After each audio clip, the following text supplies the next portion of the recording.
তোমরা স্বীকার করো কিভাবে কি হয়েছে।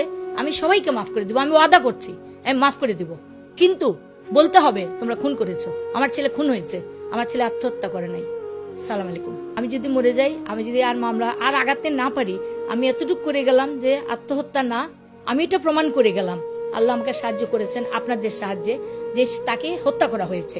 এটা প্রথম আমাদের সম্মানিত হলাম। আমার ছেলেকে অপবাদ দেওয়া হয়েছিল, অপবাদ প্রথম ভাবে খণ্ডন করা হলো।